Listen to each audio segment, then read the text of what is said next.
are Jalen and Jacoby. What is it that we do? We give the people what they want. Jalen, every year it seems like we talk about the MVP of the NBA earlier and earlier and earlier. However, on this program, we wait until it's appropriate. And right now, after the All-Star break, with about 25 games left, it is appropriate. Let's now take a look at the odds. Joel Embiid, Jokic, Giannis. Then there's some distance between Steph and Ja. Mr. Rose, when you look at the stats of the top three, they are very comparable. Some get more assists, some get more rebounds. They all get around the same amount of points. Right now, who do you have as your favorite to win?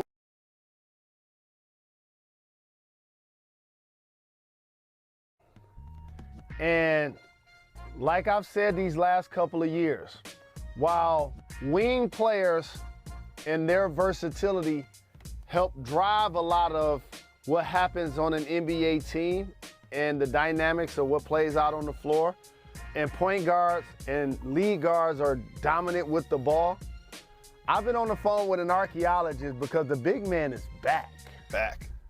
Giannis, MVP 2 years ago. Finals MVP last year. Our guy, the Joker, the reigning MVP. And Joel Embiid has been so very dominant, he leads the league in points. You remember in the 90s when you looked at the top 10 scorers and they were littered with centers? Like Shaq and Akeem and Patrick Ewing and David Robinson. That was a different game then. The last time a center led the league in scoring, it was Shaq in 2000. And he's getting boards. He's improved his playmaking. I believe he has a career high in assists. But here's something about the MVP race, and this coming from a voter, by the way. How narrative drives a lot of this as well. And when you put those stats back up there, I want you to pay attention to something. Giannis's stats are just as good, if not better, and his team has a better record, depending on what day it is. Put that back up there for a second. So as the season progresses, there's only 0.2 points.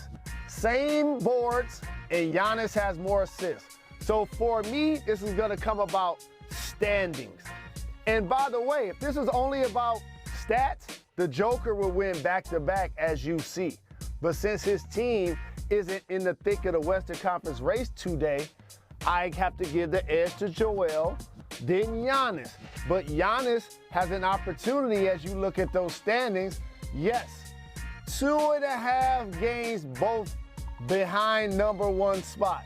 So if one of those teams that ever catapult themselves up to the number one spot, Joel Embiid or Giannis Antetokounmpo will be this year's most valuable player. I agree with you because there's the individual performances, and we looked at the stats a couple times. You see, like, they're all kind of neck and neck as they move into the finish line. However, it's the team performance which is a part of this award. And when you look at Giannis's team and Joel Embiid's team, if they were to finish tight, however, as a voter, I want to ask you this. Is there some Giannis fatigue? He won it back-to-back. He's already won it. Is there a little bit like, let's give it to the new guy? Because historically, it seems like that's how the MVP plays out. So, yes, narrative has a ton to play with how many people vote. I try to make sure to get away from that and judge by the product I see during the regular season. And the thing I'll tell you is about Giannis is he's consistently dominant like this. So it doesn't look like, oh my God, here comes Giannis for MVP. This is what he always does. For Embiid, it's like, wait a minute, he healthy. Like, this is what it'll look like if he showed up every game and was in shape. And so again, this race is gonna be decided in theory by who finishes the highest in the standings. And usually for voters, Jacoby, the narrative becomes who's perceived to do the most with the least. And as Philadelphia adds James Harden, that's going to hurt that perception for those voters with Joel Embiid because they're going to look at Harden as being better than Middleton and Drew Holiday. So if Embiid and Giannis both continue to be dominant, but the Bucks end up in the number one spot, but yet the Sixers end up in the fourth spot, Giannis may walk away with MVP. And I'll just mention this quick if you put up the Western Conference standings. With the injury to Chris Paul, there is a long shot, I like to gamble, there's a long shot chance that Draymond comes back, Steph recaptures some of that magic from earlier in the season, they end up as the #1 West. That's the only way I could see someone outside of those top 3 bigs securing the MVP, but I'm not putting my money on it, let's just say that. Well, I'll just say this. Over the last couple of years, you and I have been on our biggie, scrambling, gambling, at restaurants with mandolins and violins. We gamble on anything now. Well, and I love it. I'm not going to gamble on where Aaron Rodgers plays football next because even though he went on Pat McAfee's show yesterday, he said a lot of nothing, and he basically said, I haven't made the decision yet, even though I'm putting up weird Instagram posts, and I know that got the wheels in your head rolling. So, Mr. Rose, you have prepared some future versus matchups between NBA legends that you would like to see. The floor is yours. Senior I do. How about this for a matchup? 2 of my top 5 players of all time who just so happen to both be 6'9" and primary ball handlers. How about 5-time MVP, 3-time Finals MVP, Irvin Magic Johnson versus the King, LeBron James. What do you think about that one, David Jacoby? I love it. Let's start with breaking down Magic's game. Okay, so for Magic, here's a guy that broke the mold as it relates to a tall point guard at 6'9". Had great intelligence out on the floor, had some of the best court vision anyone could have, and he did what you call pass people open. Shout out to Byron Scott, who I saw at the NAACP golf outing yesterday. And he continued to add to his game.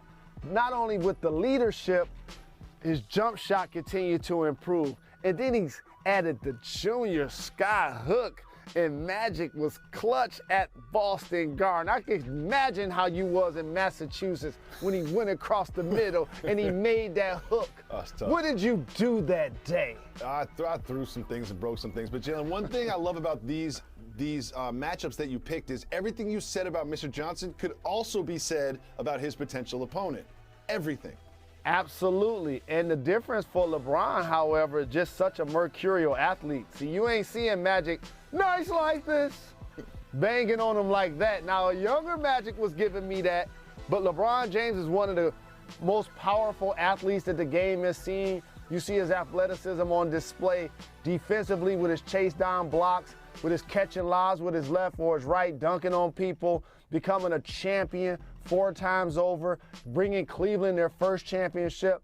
And how about the way he's improved his jump shot? Exactly. And the way he's still balling to this day.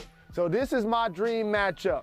Magic Johnson and the guy he brought to LA, LeBron James. One of the things I love that you did is I had some proposals for this segment, and you just upped all of mine a notch. Because you put people together that naturally fit together, their games are similar, and that is very much the case with your next matchup, and it is great matchup.